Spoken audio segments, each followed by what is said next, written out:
Hello दोस्तों, स्वागत है आपका अगले गन शॉट के साथ में। फिजिक्स को भी बहुत तेजी से उड़ाने के प्रयास में है और ये अपनी पूरी यूनिट जो 7 है उसका गन शॉट है, जिसमें जो जो इंपॉर्टेंट आता है उन सब पे डिटेल में चर्चा करेंगे। सबसे पहला जो अपना टॉपिक है वो है two body problem is reduced to one body problem, यानी दो आदमी की समस्याएं हैं, दोनों की बारात करा दो, अब वो दोनों की मिलकर समस्या हो गई, बात खत्म हो गई भाई। ठीक है, ये मोस्ट इंपॉर्टेंट है, पेपर में कई बार ये लॉन्ग में आया हुआ है, तो आइए डिटेल में आपको पहले से समझाते हैं, बिल्कुल सरल रखने की कोशिश करेंगे भाई। ठीक है, ये तीसरा अपना गन शॉट है, तो चलिए शुरू करते हैं। देखो भैया, सबसे पहले तो टू बॉडी का मतलब हमें कोई दो बॉडी यानी दो पार्टिकल, दो मासेस हमें मानने पड़ेंगे भाई। ठीक, तो हमने माना दो पार्टिकल्स हैं जिनके मासेस क्या है, पहले का मास m1 है, दूसरे का मास m2 है। तो दो पार्टिकल्स हैं जिनके मासेस m1 m2 हैं तथा इनके पोजीशन वेक्टर जो है, पोजीशन वेक्टर का मतलब क्या है, मान लिया ये ओरिजिन है, तो ओरिजिन से जो पोजीशन यानी दूरी है वो इसकी कितनी है, r1 वेक्टर है,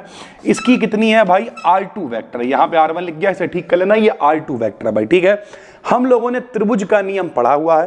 त्रिभुज का नियम क्या हुआ करता था कि ऐसे करके हम एक लाइन खींचते थे, एक वेक्टर खींचते थे, इसे ए वेक्टर कहते थे, इसके ऊपर दूसरा वेक्टर खींचते थे, इसे बी वेक्टर कहते थे, और जो परिणामी होता था आर वो इन दोनों के योग के बराबर होता था, यानी आर की वैल्यू ए प्लस बी के बराबर हुआ करती थी। तो अगर उस तरीके से हम लोग देखें तो यहां पर जो r1 की वैल्यू है, ध्यान से समझिए, पहले एक वेक्टर है r2 वेक्टर, ये देखिए r2 है, फिर ये वाला जो वेक्टर है परिणामी यहां पे r है। ठीक है, ये बराबर होगा किसके, r1 के बराबर होगा इस त्रिभुज की विधि से। तो सरल भाषा में कहें, अगर हम यहां से r का मान निकालें तो r1 इधर आएगा, यानी ये r बराबर क्या हो जाएगा, r2 माइनस का r1 भाई। ठीक, अब ध्यान से समझो, हमने क्या किया है, टू बॉडीज प्रॉब्लम, तो हमने दो पार्टिकल माने, पहले का मास m1, दूसरे का मास m2, इसकी डिस्टेंस r1, इसकी डिस्टेंस r2, ये दोनों के बीच की जो डिस्टेंस है वो r मानी, और त्रिभुज के नियम से भाई जो मान निकल के आएगा वो होगा r2 माइनस का r1। ठीक, इतना हमने कर लिया, हमने लिख के दिखा दिया कि ओरिजिन O के रिस्पेक्ट में ये सब कुछ चल रहा है, यहां पर ओरिजिन आप O मान लेना।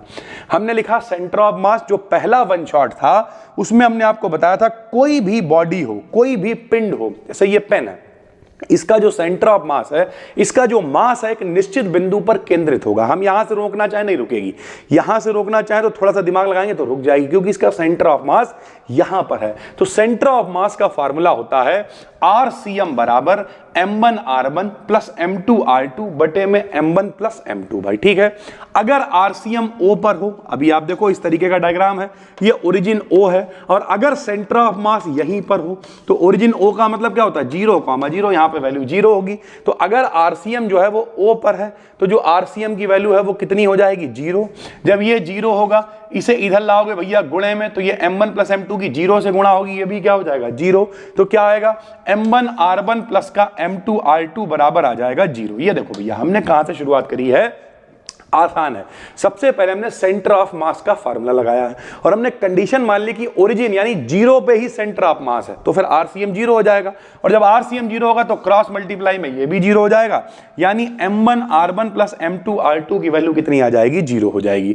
चित्र से हम लोगों ने r की वैल्यू निकाल चुके हैं, अभी आपको बताया त्रिभुज की विधि से r की वैल्यू r2 माइनस r1 है, तो r की वैल्यू है r2 माइनस r1, ये हमने डायग्राम से निकाल रखा है। अब हम क्या करेंगे, R1 और R2 की वैल्यू रख के केवल हल करेंगे, बाकी कुछ करना नहीं। उसके लिए हमने क्या किया, एक लाग्रांजियन थ्योरम होती है, क्या होती है लाग्रांजियन इक्वेशन, कि L की जो वैल्यू है वो T माइनस V के बराबर होगी। ठीक, T क्या होती है, यहाँ पे T काइनेटिक एनर्जी होती है, और V क्या होती है, V पोटेंशियल एनर्जी होती है। ऊर्जा दो ही प्रकार की है, गतिज ऊर्जा, स्थितिज ऊर्जा। तो ये गतिज ऊर्जा और स्थितिज ऊर्जा का डिफरेंस है वो L के बराबर है भाई। ठीक है, लैग्रेंजियन फंक्शन के बराबर है, L फॉर लैग्रेंजियन। ठीक है भैया, तो Lagrangian equation L equals to क्या हो गया, T माइनस का V हो गया। ये इसके लिए फार्मूला होता है। इस फार्मूले को अगर हम खोलें, अब ध्यान से समझना, अगर हम इस फार्मूले को खोलेंगे तो L बराबर, देखो L तो ऐसे रहेगा। ठीक, ये देखो T आ गया, T का मतलब क्या है, गतिज ऊर्जा। गतिज ऊर्जा क्या पढ़ी हम लोगों ने, हाफ mv²। ध्यान से समझो भैया, 9th क्लास में हम लोगों ने पढ़ा है गतिज ऊर्जा का फार्मूला होता है हाफ mv²। ठीक, क्या हम v को ऐसे लिख सकते हैं भैया, dx अपॉन dt, बिल्कुल लिख सकते हैं। क्यों लिख सकते हैं, क्योंकि भैया x का जब डिफरेंशिएशन करेंगे, अबे चाल बराबर दूरी बटे समय, से समझ लो ना, तो चाहो तो आप dx अपॉन dt लिख दो, तो ये x का डिफरेंशिएशन हो गया, और चाहो तो d/dt ना लगा के एक बार इसे डॉट लगा देते हैं। इस सिंगल डॉट का मतलब भी होता है डिफरेंशिएशन। ठीक भाई, तो अगर हम कहें कि भैया गतिज ऊर्जा दो तो हमने पॉइंट ले रखे हैं, m1 ले रखा है, m2 ले रखा है, साथ में कौन है भैया, सेंटर ऑफ मास है। तो सेंटर ऑफ मास की दूरी अगर r है तो half m r dot square centre of mass के लिए हो गया। पहले पार्टिकल के लिए half m1 r1 dot square, दूसरे के लिए half m2 r2 dot square, और माइनस में क्या आ जाएगा भैया, v आ जाएगा। माइनस में v क्यों है, क्योंकि गतिज ऊर्जा के साथ साथ स्थितिज ऊर्जा चल रही है, पोटेंशियल एनर्जी चल रही है, पोटेंशियल एनर्जी को हमने v से लिख दिया। ठीक, इक्वेशन 1 और 2 को अगर हम लोग इस्तेमाल करें, जरा देखो भैया 1 और 2 क्या है, भैया ये 1 है, ये 2 है, इसकी वैल्यू 0 है, और r की वैल्यू r2 माइनस का r1 है। तो हमने यहां पे लिखा भैया कि m1, पहली वाली इक्वेशन लिख दी है, जरा देखना, बताओ m1 r1 plus m2 r2। एक बार हम यहां से r2 का मान रखेंगे, अगर हम यहां से r2 का मान निकालेंगे, समझना भैया, r2 का मान निकालेंगे तो r1 इधर आएगा, यानी r प्लस r1 होगा, और अगर r1 का मान निकालेंगे तो r2 माइनस का r होगा भाई। ठीक है, तो आइए देखते हैं फिर कैसे सॉल्व करोगे आप। तो हमने लिखा m1 r1 plus m2 r2 की जगह पे हमने मान रख दिया r1 प्लस r1 बराबर 0 चल रहा है, ब्रैकेट को खोल दिया, बराबर 0 चल रहा है। यहां से r1 देखो, यहां भी r1, यहां भी r1, r1 कॉमन हो गया, r को हमने उधर भेज दिया, तो हमारे पास r1 का मान आ गया क्या, माइनस का m2r बटे m1 प्लस m2 भाई। ठीक है, इस तरीके से हमने r1 का मान निकाल लिया है। अच्छा, अगर हम इसका डिफरेंशिएशन करें भैया, अगर हम इसका डिफरेंशिएशन करें तो इसका डिफरेंशिएशन हो जाएगा, तो इधर r जो वेक्टर है इसका भी डिफरेंशिएशन हो जाएगा। m2 बटे m1 प्लस m2 जो है ये तो कांस्टेंट है, जब कांस्टेंट है तो ये वैसे ही लिखा रहेगा, दोनों को डिफरेंशिएशन के फॉर्म में लिखोगे तो डिफरेंशिएशन की फॉर्म में आ जाएगा। इसी तरीके से दोबारा से एक बार हमने काहे का मान रखा, r2 का रखा है यहां पर, एक बार हम r1 का रख देंगे। देखो m1 r1 plus m2 r2 बराबर 0, यहां हमने r1 का मान रख दिया, r2 माइनस का r, फिर हमने r2 को कॉमन ले लिया, यहां से हमने r2 का मान निकाल लिया, r2 का मान निकाला तो ये भी डिफरेंशिएशन की फॉर्म में यहां पे छूट गया है, इसे ठीक कर लेना आप। ये डॉट करोगे तो इधर भी क्या हो जाएगा, डॉट, ये डिफरेंशिएशन की फॉर्म में r2 डॉट का मान आ गया। अपनी जो इक्वेशन है वो क्या है जरा बताओ, लैग्रेंजियन वाली, L बराबर T माइनस का V। T की वैल्यू भैया जो सेंटर ऑफ मास है, R की वैल्यू वो तो 0 है, केवल दो ही पार्टिकल हैं, 2 बॉडीज के लिए ले रहे हैं, तो half m1 r1 dot square plus half m2 r2 dot square minus का V है मेरे भाई। ठीक है, बताओ, हाफ m1 ऐसे रख दिया, r1 डॉट की वैल्यू मेरे पास अभी निकाली, ये हमने रख दी, r2 डॉट की वैल्यू हमने निकाली, ये रख दी, माइनस का हमने V रख दिया। कोई दिक्कत भैया, ध्यान से समझते चलना। इसे फार्मूले को खोल दिया, हाफ m1 आ गया, ठीक है, बहुत आराम से डेरिवेशन होगा, हाफ m1 आ गया। ठीक, यहां पर माइनस का स्क्वायर तो प्लस हो गया, m2 का स्क्वायर आ गया, r डैश का r डॉट का स्क्वायर हो गया, नीचे m1 प्लस m2 का स्क्वायर हो गया, यानी कुल मिला के हमने इन ब्रैकेट को खोल दिया भैया। ठीक, माइनस का भी तो अलग चल रहा है, ये वाला जो सेगमेंट है ये पूरा अलग चल रहा है। ठीक, इसमें से कॉमन क्या है, तो 1/2 m1 m2 r dot square, ये सब लगभग कॉमन है भाई। ठीक, क्या बचेगा जब सब कॉमन चला जाएगा, तो अगर भैया सब कुछ चला जाएगा कॉमन तो क्या बचेगा बताओ, आओ देखते हैं क्या कॉमन, बताओ। 1/2 कॉमन है, देखो 1/2 कॉमन आ गया, m1 m2 कॉमन है, एक m2 बचेगा, यहां एक m1 बचेगा, यानी m1 प्लस m2 बचेगा ब्रैकेट के अंदर, एक m1 प्लस m2 से एक m1 प्लस m2 कैंसिल हो जाएगा। ठीक, तो क्या बचा अपने पास बचा L बराबर 1/2 m1 m2 r dot square बटे m1 प्लस m2 माइनस का v बचा। और ये जो अपने पास इक्वेशन निकल के आई है लैग्रेंजियन की सहायता से, ये m1 m2 बटे m1 प्लस m2, इसकी जगह पे हम रख देंगे म्यू, और म्यू को ही हम लोग कहते हैं मेरे भाई वो इक्वेशन जो रिड्यूस्ड मास कहलाती है, कि दो द्रव्यमान थे, पहले का द्रव्यमान m1 था, दूसरे का द्रव्यमान m2 था, दो बॉडीज थी, अब दोनों मिलके एक हो गए, तो अब दो अलग अलग नहीं देखेंगे, m1 m2 नहीं देखेंगे, मिला के हम उसे एक लिखेंगे, और जिसे हम लोग क्या कहेंगे, म्यू कहेंगे, और म्यू की वैल्यू होगी मेरे भाई m1 m2 बटे m1 plus m2, mu is called reduced mass मेरे भाई। ठीक है, जैसे अगर हम H2 की बात करें, कुछ उदाहरण लिखें अगर हम 2 बॉडीज के लिए, तो 2 बॉडीज कौन सी हो सकती हैं, मान लिया एक हाइड्रोजन ले लिया, एक और हाइड्रोजन ले लिया, एक हाइड्रोजन ले लिया, एक क्लोरीन ले ली, इस तरीके से हम लोग रिड्यूस्ड मास को कैलकुलेट कर सकते हैं। ये 2 बॉडीज प्रॉब्लम की सहायता से हम लोग एक बॉडी में उसे कैलकुलेट कर रहे हैं, ये बहुत इंपॉर्टेंट है, पेपर में ये लॉन्ग में आता है भाई। ठीक है, फिर केपलर के नियम है 3, ये आपको पढ़ने चाहिए, शॉर्ट में आएंगे। केपलर का नियम बहुत आसान है, केपलर ने 3 नियम दिए। पहला नियम केपलर ने दिया कि सूर्य रहता है बीच में, और जो ग्रह हैं, जो सैटेलाइट हैं, वो इलिप्टिकली चारों तरफ घूमते रहते हैं। तो प्लैनेट सन के चारों ओर इलिप्टिकली मोशन करते हैं, जिससे सन एक सेंटर पर होता है। इस मोशन को प्लेनेटरी मोशन कहते हैं, यानी जो प्लेनेट का मोशन है वो प्लेनेटरी मोशन कहलाएगा। सूर्य के चारों तरफ ये घूमता रहता है भाई, ठीक है। दूसरा लॉ क्या है, एक सर्टेन टाइम में प्लेनेट एक सर्टेन एरियल वेलोसिटी कवर करता है। क्या मतलब, ये जो एरिया कवर हो रहा है ये निश्चित समय में निश्चित ही रहेगा। ऐसा नहीं कभी यहां दूर चले गए, कभी फिर पास आ गए, कभी 2 घंटे में ही रात खत्म हो गई, कभी 24 घंटे की रात हो रही है, नहीं। एक सर्टेन टाइम में सर्टेन एरिया कवर करेगा, एरियल वेलोसिटी कांस्टेंट रहेगी और वो चक्कर लगाता रहेगा। तीसरा कि भैया जो समय है जब ये चक्कर लगा रहा है, जो परिक्रमण काल है, जो टाइम पीरियड है, उसका जब हम स्क्वायर करेंगे तो ये जो डिस्टेंस होगी इसकी दूरी के तृतीय घास के डायरेक्टली प्रोपोर्शनल होगा, थर्ड पावर के डायरेक्टली प्रोपोर्शनल होगा। ये तीसरा नियम है। किसी प्लेनेट का पीरियड ऑफ रेवोल्यूशन यानी घूमने का जो टाइम है का स्क्वायर, यानी टाइम का जो स्क्वायर है उसकी किससे दूरी, तो सन से डिस्टेंस के क्यूब, यानी उसकी जो भैया सूर्य से दूरी है उसका हम क्यूब निकालें, उसके डायरेक्टली प्रोपोर्शनल होता है। समानुपाती को अगर हम हटा दें, एक कांस्टेंट लगा दें के की वैल्यू हो जाएगी 1, यानी टी स्क्वायर बराबर हो जाएगा आर क्यूब भैया, ठीक है। इस तरीके से चीजें चलती हैं। ये पूरा सेगमेंट है जो मेरे भाई आपको पढ़ना है, और कितने नंबर में आएगा, ये आ जाएगा 2 नंबर में, 3 नंबर में। केपलर के नियम क्या है, सूर्य बीच में रहता है, ग्रह चारों तरफ से चक्कर लगाते रहते हैं। जब वो चक्कर लगाते हैं तो सेम टाइम में सेम एरिया को वो कवर करते हैं। और तीसरा जो सबसे इंपॉर्टेंट है कि टी स्क्वायर की वैल्यू, यानी जो टाइम पीरियड है उसका जो स्क्वायर है वो भैया जो दूरी है आर, उसकी थर्ड पावर के डायरेक्टली प्रोपोर्शनल है भाई, ठीक। चलो, उसके बाद पेपर में एस्केप वेलोसिटी बहुत कम ही आता है, लेकिन आपको पता होना चाहिए क्योंकि पूरा गन शॉट पढ़ रहे हैं तो भैया आपको पता होना चाहिए। एस्केप मतलब क्या होता है, पलायन, भाग जाना। सुना होगा मेरे भाई, चेन्नई एक्सप्रेस पिक्चर में दीपिका पादुकोण कहती हैं कि भैया मेरा एस्केप का प्लान रेडी। एस्केप मतलब भागना, पलायन। तो हमने लिखा यदि हम किसी बॉडी को इस वेलोसिटी से फेंकें, ऐसे फेंकोगे तो वापस आ जाएगी, लेकिन हम इतनी आगा के फेंके कि ये लौट के ही ना आए, तो भैया ये पृथ्वी के गुरुत्वाकर्षण क्षेत्र से बाहर निकल जाए, कभी लौट के ना आए, तब इस बॉडी को दी गई वेलोसिटी को हम लोग एस्केप वेलोसिटी यानी पलायन वेग कहते हैं भाई, ठीक। कैसे निकालेंगे, तो माना कोई बॉडी है जिसका द्रव्यमान कितना है, m है, m द्रव्यमान का कोई पिंड है, अर्थ की सरफेस पर प्रेजेंट है, और पृथ्वी की जो रेडियस है, त्रिज्या है, वो आरी है। तो ग्रेविटेशनल एनर्जी कैसे निकालते हैं भाई, समझो। ग्रेविटेशनल एनर्जी का फार्मूला होता है U बराबर G m1m2/r, ठीक। कभी भी जो ऊर्जा होती है, अरे ऐसे समझो यार, कार्य बराबर क्या होता है, बल गुणे विस्थापन होता है। कार्य बराबर बल गुणे विस्थापन होता है। 9th क्लास में पढ़ा है, गुरुत्वाकर्षण बल का फार्मूला क्या होता है, G m1m2/r², और गुणे में क्या चल रहा, r। एक r से एक r क्या हो जाएगा, कैंसिल। तो W बराबर क्या आएगा, G m1m2/r, ठीक है। अब किसी के क्षेत्र में घुसोगे तो भैया जाहिर सी बात है ऊर्जा खर्च करनी पड़ेगी, तो निगेटिव होगी। यानी सरल भाषा में कहें, अरे यार हम घुसोगे निकलोगे, हम यहां से इसे फेंक रहे हैं तो ऊर्जा खर्च हो रही ना, ताकत लगानी पड़ रही ना, इसलिए हमने ऊर्जा को कहां में ले रखा है, माइनस में। तो U का मान होगा माइनस का Gm/r।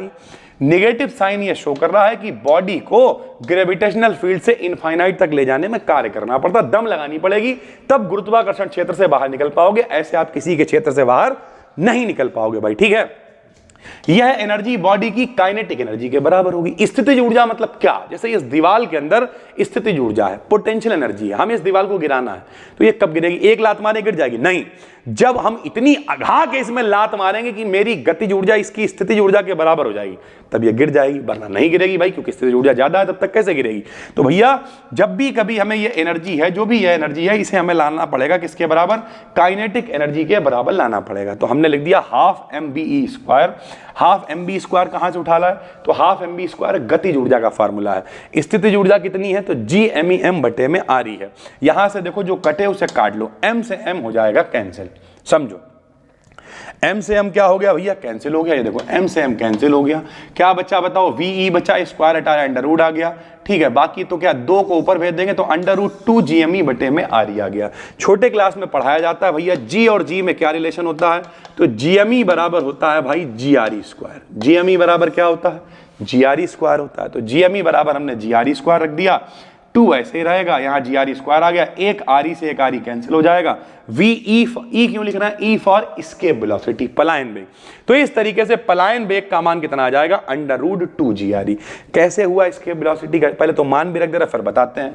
2 ऐसे रख देंगे, जी का मान 9.8 होता है, गुरुत्वीय त्वरण है, आर ई पृथ्वी की त्रिज्या है, आर ई का मान कितना होता है 6.4 गुणे में 10 की घात 6 होता है, ये आर ई का मान है। जब हम इसे फार्मूले में रख देंगे भाई तो हल होके आ जाएगा 11.2 किलोमीटर प्रति सेकंड। कुछ लोग कहेंगे एस्केप वेलोसिटी बहुत कठिन है, अबे कुछ कठिन नहीं है। क्यों? सबसे पहले भैया जो भी पिंड आप फेंक रहे हैं उसकी एक स्थितिज ऊर्जा है। अगर आपको इसे इतना फेंकना है कि ये भैया बाहर निकल जाए क्षेत्र के, तो उसकी गतिज ऊर्जा के बराबर रखना पड़ेगा। गतिज ऊर्जा का फार्मूला क्या है, ½ mv²। v को हमने ve रख दिया, दोनों को सॉल्व करा, gme बराबर gre² रख दिया, वैल्यू रख दी और आंसर कितना आ गया एस्केप वेलोसिटी का 11.2 किलोमीटर पर सेकंड आ गया भाई। ठीक है, अगली है ऑर्बिटल वेलोसिटी। ऑर्बिटल का मतलब क्या होता है भैया, आपने क्या करा, इसे फेंक दिया तो ये बाहर निकल गया। अगर ये देखो सरल भाषा में कि जितने भी उपग्रह होते हैं, जैसे चंद्रमा पृथ्वी के चारों तरफ क्या करता है, चक्कर लगाता है, तो उसकी ऑर्बिट में ही चक्कर लगा रहा है ना, तो ऑर्बिट में जो चक्कर लगाने के लिए उसे वेलोसिटी चाहिए है, उसे ऑर्बिटल वेलोसिटी कहते हैं भाई। ठीक, तो मान लिया हमने माना m मास की कोई बॉडी है, पृथ्वी के चारों तरफ चक्कर लगा रही है, पृथ्वी की त्रिज्या आरी है और जो वेलोसिटी है वो vo मानेंगे, क्योंकि वहां तो फेंक रहे थे, यहां चक्कर लगा रहा है, तो ऑर्बिटल वेलोसिटी क्या होगी, vo होगी। बचपन में पढ़ा है कि जब भी कभी भैया जब मैदान में गए, खूंटा गाड़ा, गैया बांधी, गैया ने घूमना शुरू करा, तो जब गैया वृत्तीय पथ पर गति करेगी तो वहां पर अभिकेंद्र बल यानी सेंट्रीपिटल फोर्स काम करता है। सेंट्रीपिटल फोर्स का फार्मूला क्या होता है, तो mv²/r होता है, तो mv02 बटे में क्या हो जाएगा, re। ठीक, re पृथ्वी की त्रिज्या है। ये कहां से उठा ला है भैया, ये जब कभी कोई वृत्ताकार पथ पर चक्कर लगाएगा, गोल गोल घूम रहा है पृथ्वी के चारों तरफ, तो अभिकेंद्र बल का फार्मूला होता है mv²/r। और भैया गुरुत्वाकर्षण बल का फार्मूला क्या होता है, Gm1 m2 बटे में क्या होता है r²। ये गुरुत्वाकर्षण बल का फार्मूला है, तो गुरुत्वाकर्षण बल को G लिख दिया, m1 की जगह me लिख दिया, m2 की जगह m लिख दिया, बटे में re² लिख दिया। एक re से एक re कैंसिल हो जाएगा, m से m कैंसिल हो जाएगा, स्क्वायर हटाएंगे तो vo का मान आ जाएगा √gme बटे में re।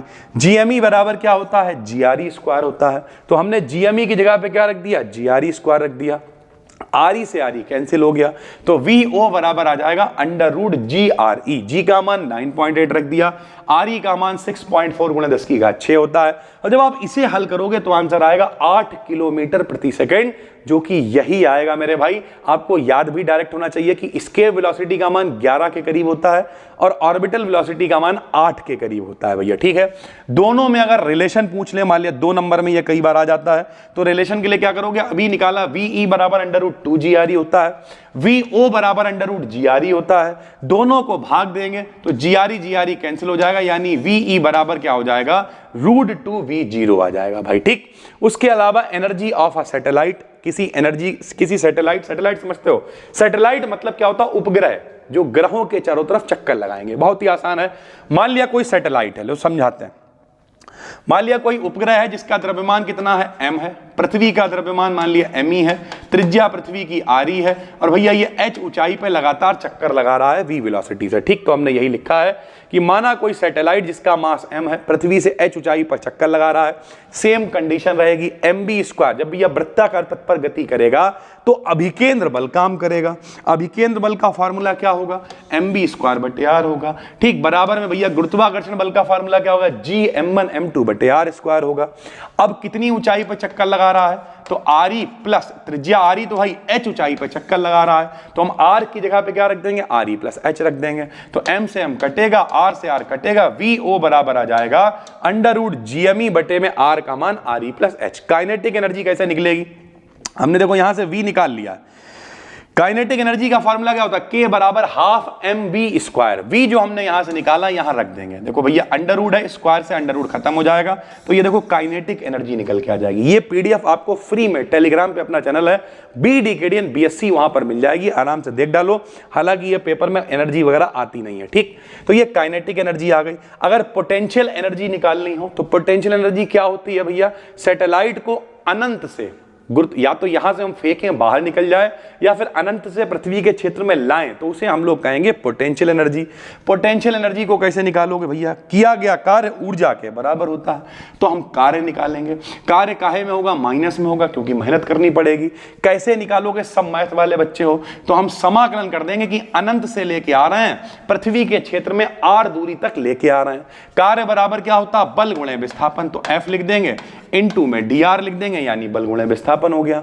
F का मान हमें पता है Gm1m2 बटे r स्क्वायर है। Gm1m2 देखो मेरे भाई कांस्टेंट है तो बाहर आके प्लस हो जाएगा, खाली 1/r स्क्वायर बचेगा। और सबको पता है कि भैया अगर r स्क्वायर है 1/r स्क्वायर है, इसका हमें समाकलन करना है तो r ऊपर ले जाएंगे, r की पावर -2 हो जाएगा। समाकलन करने का तरीका यह होता है, एक जोड़ देते हैं और जितना आता है उतना नीचे लिख देते हैं। तो जब इसे आप हल करोगे तो 1/r आ जाएगा।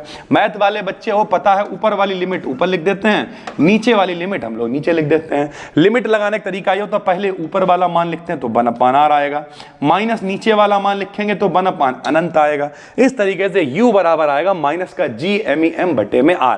ओवरऑल सरल डेरिवेशन है, पेपर में बहुत ज्यादा नहीं आता इसलिए बहुत समय इस पे नहीं लगाया है।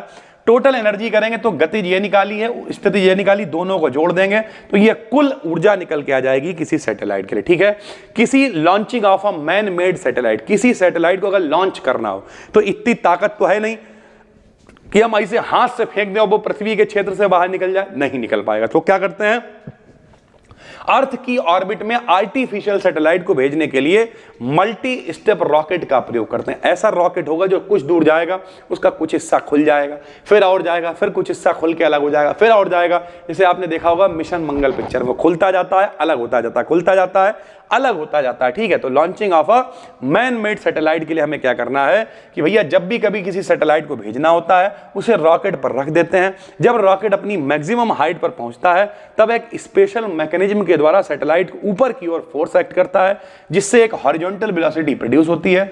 किसी पॉइंट पर सैटेलाइट की टोटल एनर्जी को निम्न इक्वेशन से लिख सकते हैं। कोई भी अगर सैटेलाइट है तो भैया ये उसकी गतिज ऊर्जा है, ये उसकी स्थितिज ऊर्जा है। इस तरीके से टोटल एनर्जी हम उसकी लिख सकते हैं भाई। ठीक है, उसके अलावा अगर हम बात करें तो भैया लास्ट में कंजर्वेशन ऑफ एंगुलर मोमेंटम एक टॉपिक ये छूटा हुआ था जो आपको पता चल जाएगा, इसी वन शॉट में हम कवर कर दे रहे हैं, पेपर में ये आया हुआ। क्या होता है कंजर्वेशन का मतलब? क्या होता है कंजर्वेशन का मतलब? होता है नियत रहना, कांस्टेंट रहना। तो हमने लिखा यदि कोई रोटेटिंग ऑब्जेक्ट है जिस पर कोई एक्सटर्नल टॉर्क ना लग रहा हो। सर जी टॉर्क क्या होता है? टॉर्क का मतलब होता है जो किसी चीज को घुमा दे। शक्तिमान ऐसे करके घूम रहा है, घूमने के लिए टॉर्क चाहिए। टॉर्क नहीं हो, नहीं पंखा चल रहा है गोल गोल, टॉर्क चाहिए तभी घूमेगा। तो अगर कोई टॉर्क ना हो तो जो उसका एंगुलर मोमेंटम है, जो जे की वैल्यू है या एल की वैल्यू, दोनों से लिखते हैं, जे से भी लिखते हैं, एल से भी लिखते हैं, उसकी वैल्यू कांस्टेंट रहेगी, कंजर्व रहेगी, बदलेगी नहीं। इसे ही कंजर्वेशन ऑफ एंगुलर मोमेंटम कहते हैं। फार्मूला होता है J बराबर I ओमेगा, या L से भी लिखते हैं, L equal to I omega बराबर कांस्टेंट होता है। ठीक है, एक जैसे हमने यहां पर उदाहरण भी लिख दिया है कि जब एक स्केटर अपने हाथ खींचता है, मान लिया कोई स्केटिंग वाला चल रहा है, ठीक, जब उसे मुड़ना है मान लिया तो उसने अपने हाथों को फैलाया, हाथों को फैलाया तो दूरी बढ़ जाएगी, और दूरी बढ़ जाएगी तो आई बढ़ जाएगा, आई बढ़ जाएगा तो जे बढ़ जाएगा, और वो आसानी से घूम जाएगा वरना गिर पड़ेगा। ऐसे ही जब अपने हाथ समेटेगा तो उसकी स्पीड बढ़ जाएगी, क्योंकि हाथ समेटा तो आई कम हो गया, आई कम हो गया तो जे कम हो गया, और जे कम होने की वजह से उसकी स्पीड क्या होती है? कम हो जाती है भाई। ठीक है, उसके अलावा एक कोरियोलिस फोर्स है। कोरियोलिस फोर्स भी 2 नंबर में आया है। ये एक इमेजिनरी फोर्स है, जो कोई भी चीज अगर घूम रही है उस पर लगेगा, जिससे उसका डायरेक्शन चेंज हो जाएगा। क्योंकि रियलिटी क्या है, हम लोग पृथ्वी पर भैया हम लोग चल रहे हैं, हमें लग रहा है हम सीधा चल रहे हैं, लेकिन पृथ्वी तो घूम रही है ना, तो इसका मतलब हम पे कोई ऐसा बल काम कर रहा है जो हमें सीधा चलने के लिए, मतलब हम लोग चल रहे हैं, देखा जाए तो हम लोग तो घूम रहे हैं थोड़ा थोड़ा करके, कि पृथ्वी अगर ऐसे घूम रही तो हम लोग भी थोड़ा थोड़ा घूम घूम के चलेंगे, लेकिन नहीं पता चल रहा ना। तो ये जो इमेजिनरी बल है इसे ही कोरियोलिस फोर्स कहते हैं। फार्मूला होता है Fc बराबर 2mv इंटू ओमेगा। ठीक है, जैसे विंड्स एंड ओशियन करंट, जितनी भी हवाएं चलती हैं समुद्र में, कोरियोलिस फोर्स के कारण घूमती हुई दिखाई देती हैं भाई। ठीक, एक टॉपिक जीपीएस है, पेपर में आ सकता है, इसका नाम होता है ग्लोबल पोजिशनिंग सिस्टम। ठीक है, जैसे हमारा फोन कहाँ है, गाड़ी कहाँ है, हम कहाँ हैं, गूगल मैप, ये सब जीपीएस का ही काम है। ठीक है, यह एक सिस्टम है जो हमें एग्जैक्ट लोकेशन बताता है कि हम किस स्थान पर हैं। यह एक सैटेलाइट बेस्ड नेविगेशन सिस्टम है, ऊपर सैटेलाइट घूम रहे हैं। इस सिस्टम में लगभग 24 के करीब सैटेलाइट पृथ्वी के चारों तरफ घूमते रहते हैं, लगातार अपना सिग्नल सैटेलाइट भेजेगा। ठीक, जहां से ज्यादा सिग्नल मैच हो जाएंगे, जब कोई जीपीएस रिसीवर, फोन हो सकता है, गाड़ी हो सकती है, कुछ भी हो सकता है, इन सिग्नल्स को रिसीव करता है, तो ये मेजर करता है कि हर सैटेलाइट से सिग्नल को आने में कितना टाइम लगा। इस टाइम के बेस पर रिसीवर अपनी डिस्टेंस सैटेलाइट से कैलकुलेट करता है, और जहां से 3 या 4 सैटेलाइट के सिग्नल मिल जाते हैं, डिवाइस अपनी पोजीशन निकाल देता है कि ये यहां पर होगा। ठीक, 24 के करीब सैटेलाइट घूम रहे हैं, उनमें से 3-4 सैटेलाइट जहां से करीब सिग्नल मिल जाते हैं, बता देता है कि चीज यहां पर होनी चाहिए। नेविगेशन है, व्हीकल्स है, गाड़ियां हैं, एरोप्लेन है, जहाज हैं। ठीक है, इसके अलावा लोकेशन ट्रैकिंग है, मोबाइल फोन है, इन सब में जीपीएस का इस्तेमाल किया जाता है। ये पूरी यूनिट हमने कवर कर दी है भाई। ठीक है, अभी तक आपके पास 3 वन शॉट गए, एक 5वीं यूनिट, ये 7वीं, और इससे पहले वाली 8वीं यूनिट। हम आपको भरोसा दिलाते हैं, अगर आपने ये तीनों वन शॉट भी देख लिए ना, अब आप कोई पेपर उठा के देख लेना अपनी यूनिवर्सिटी का, आपको आता होगा भाई, इतना आता होगा कि आप अच्छे नंबरों से पास हो जाओगे भाई। ठीक है, तो जितने भी लोग हो, मन लगा के पढ़ो। अगला वन शॉट हम कोशिश करते हैं आज रात तक डालने की, वरना कल तक पड़ जाएगा, चौथा। और उसके बाद मैथमेटिकल जो फिजिक्स है वो बहुत ज्यादा नहीं पढ़ना है, 3-4 थ्योरम्स हैं, टेंसर हैं, और कुछ छोटी छोटी चीजें हैं, उन सबको करा के फिजिक्स को खत्म कर देंगे कल शाम या परसों तक भाई। ठीक है, हम मिलते हैं आपसे एक और वीडियो में, तब तक के लिए धन्यवाद। टेलीग्राम पे अपना फ्री में चैनल है, डिस्क्रिप्शन में उसका लिंक है, ज्वाइन कर लो। ये वीडियो के लिंक, पीडीएफ जो भी कुछ होगा वहां पर मिल जाएगा। चलिए सर, थैंक यू, धन्यवाद।